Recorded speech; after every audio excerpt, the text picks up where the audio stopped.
Nah, untuk orang-orang seperti ini, tolong perhatikan dan simak baik-baik, kunyah-kunyah surat Al-Qamar.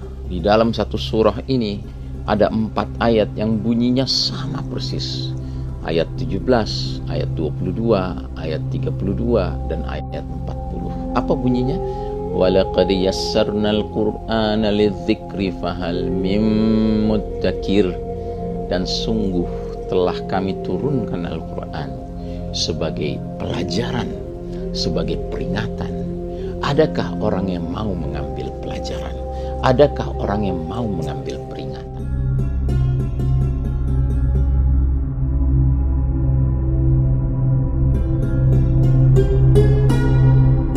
Assalamualaikum warahmatullahi wabarakatuh. Alhamdulillah Rabbil Alamin. Wassalatu wassalamu ala ashrafil anbiya'i wal mursalin Sayyidina Muhammadin wa ala alihi wa ashabihi ajma'in. Faqala Allah Ta'ala fi kitabihil karim ba'da a'udhu billahi minasyaitanir rajim. Ya ayyuhalladzina amanu taqullaha haqqa tuqatihi wa la tamutunna illa wa antum muslimun. Wa qala ta'ala fi ayatin ukhra wa idza qara'tal qur'ana ja'alna bainaka wa bainal ladzina la yu'minuna bil akhirati hijaban mastura. Amma ba'd. Jamaah rahimakumullah, alhamdulillah hari ini kita jumpa di hari Jumat tanggal 7 bulan Januari 2022 di awal Jumadil Akhir 1443 Hijriah, dan kita masih membahas hadis mengenai dibolehkannya berharap kematian yang segera tiba bila mana 6 perkara telah muncul. Dan 6 perkara itu adalah imrotas sufaha, pemerintahan yang dipegang oleh penguasa yang bodoh. Kathratas syurat, banyaknya antek-antek penguasa atau polisi. Wa bai'al hukmi, jual beli kasus-kasus hukum. Wastighfafan biddam, dianggap ringannya penumpahan darah. Wa qati'atar rahim, dan terputusnya tali silaturahim. Wa nashwan yattakhiduna al-Qur'ana mazamira yuqaddimunahu yughannihim wa in kana aqalla minhum fiqhan. Anak muda yang menjadikan Al-Quran sebagai nyanyian, sebagai seruling. Dia diangkat menjadi imam sholat agar menyanyikan Al-Quran meskipun dia adalah orang yang paling tidak memahami isi Al-Quran. Kita sampai pada poin yang ke-6. Jadi poin yang ke-6, jika muncul fenomena di mana anak muda menyanyikan Al-Quran atau menjadikan Al-Quran sebagai nyanyian, dia diminta menjadi imam sholat dan dia kemudian melagukan Al-Quran dengan sangat baik, dengan sangat indah, padahal dia orang yang tidak mengerti, tidak faqih, tidak mendalam pengetahuannya tentang Al-Quran. Jika fenomena yang ke-6 ini hadir plus 5 fenomena sebelumnya tadi, maka Nabi Muhammad SAW bersabda, badiru bil mauti sittan, dibenarkan seseorang mengharapkan kematian dengan segera tiba bila 6 perkara ini sudah muncul. Artinya ini menggambarkan betapa buruknya zaman ketika itu, betapa buruknya situasi kondisi masyarakat pada waktu itu. Nah, kita sampai pada poin yang ke-6. Poin yang ke-6, Nabi mengistilahkan wa nashwan yattakhiduna al-Qur'ana mazamira. Manusia, anak muda ya, menjadikan Al-Quran sebagai seruling atau nyanyian, dan dia diangkat menjadi imam salat dikarenakan nyanyian Al-Qurannya itu, meskipun dia tidak memiliki kefahaman terhadap din, terhadap agama. Nah, karenanya kita bukan anti terhadap bacaan Al-Quran yang indah. Kita bukannya anti terhadap bagusnya tilawah. Kita bukannya anti terhadap banyaknya hafalan seseorang. Dan ini semua adalah bagian dari kemuliaan. Karenanya kita harus kembali kepada pemahaman tentang wajibatuna atau wajibatil muslim nahwal Quran. Apa sajakah kewajiban seorang muslim terhadap Al-Quran? Setidak-tidaknya ada 5. Yang pertama, tilawah, membaca Al-Quran. Setiap muslim dianjurkan untuk membaca Al-Quran. Kemudian yang kedua, tadabbur Al-Quran, memahami maknanya. Tadabbur, merenungkan maknanya. Yang ketiga, tatbiq Al-Quran, mengamalkan, mengaplikasikan Al-Quran dalam kehidupan nyata. Yang keempat, tahfidz Al-Quran, menghafalkan Al-Quran. Dan yang kelima, dakwah, mendakwahkan Al-Quran, mempromosikan, menyebarluaskan nilai-nilai Al-Quran di tengah umat ini. Jadi 5 kewajiban muslim terhadap Al-Quran. Jadi kewajiban seorang muslim bukan hanya tilawahnya, bukan hanya menghafalkannya. Itu bagus, tilawah itu bagus, menghafalkannya bagus. Tetapi ada kewajiban yang amat sangat penting yang bahkan menjadi jembatan untuk bisa mengaplikasikan, mengamalkan Al-Quran dan termasuk bisa mendakwahkannya. Apa itu? Tadabbur Al-Quran, memahami isinya. Dari tadabbur Al-Quran inilah seseorang itu akan memiliki bahan, memiliki modal, memiliki titik tolak awal untuk tafaqquh fiddin, memahami ad-din ini. Karena din ini jelas berfondasikan Al-Quran was sunnah. Dan Quran itu merupakan rujukan awal, rujukan utama sebelum yang lain-lainnya. Sebab isinya adalah kalamullah, firman-firman Allah Ta'ala. Dan kalau kita perhatikan, ternyata kewajiban tadabbur ini sedemikian pentingnya sampai-sampai Allah Ta'ala mewahyukan ayat yang isinya ultimatum, ancaman jika seorang muslim tidak mau tadabbur Al-Quran. Sekalipun mungkin dia tilawahnya bagus, sekalipun dia hafalannya banyak, tapi apa telah gunanya itu semua jika tidak diiringi dengan pemahaman akan Al-Quran?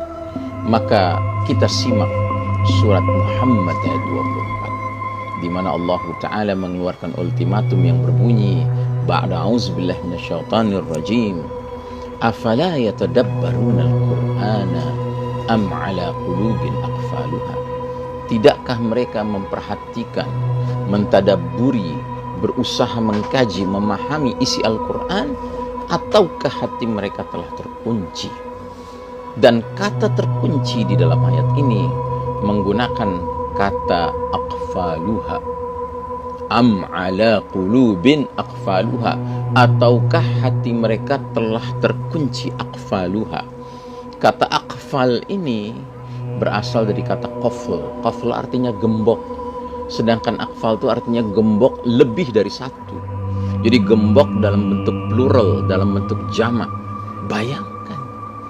Jadi Allah Ta'ala mengultimatum, barang siapa yang sekalipun rajin tilawah, sekalipun punya hafalan Al-Quran, tapi tidak mau tadabbur Al-Quran, apa yang bisa terjadi? Hatinya terkunci.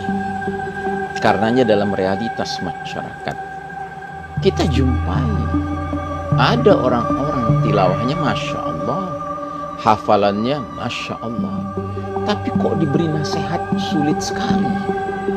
Kenapa itu terjadi? Karena hatinya ternyata terkunci. Dan kenapa itu terkunci hatinya? Karena dia sangka kalau dia sudah memenuhi kewajiban tilawah, bahkan punya banyak hafalan, selesai urusan. Tidak. Ada satu kewajiban lain yang sangat penting, yaitu tadabbur Al-Quran, berusaha memahami isi Al-Quran. Dan bahkan dari tadabbur Al-Quran inilah seseorang itu punya modal, titik tolak untuk fiqhuddin, memahami ad-din, memahami agama ini. Dan dari situlah dia bisa mengamalkan isi Al-Quran. Dia bisa mempromosikan, mendakwahkan Al-Quran kepada manusia lain. Tapi kalau dia tidak memiliki kepahaman, sementara dia rajin tilawah dan bagus, nyanyian tilawahnya ya bagus. Dan ingat ya, Nabi itu pernah mengatakan bahwa kalau engkau membaca Al-Quran, dinyanyikan, dibaguskan suaranya, diindahkan suaranya, termasuk nadanya dan seterusnya. Ya, itu termasuk anjuran, keutamaan, fadilah. Tapi itu semua menjadi kosong, menjadi tidak ada maknanya bila mana sang pentilawah Al-Quran, sang penghafal Al-Quran itu tidak dibarengi dengan terbiasa tadabbur Al-Quran, memahami isi Al-Quran. Padahal dengan tadabbur itulah dia bisa mengamalkan isi Al-Quran, dia bisa berdakwah kepada manusia lain.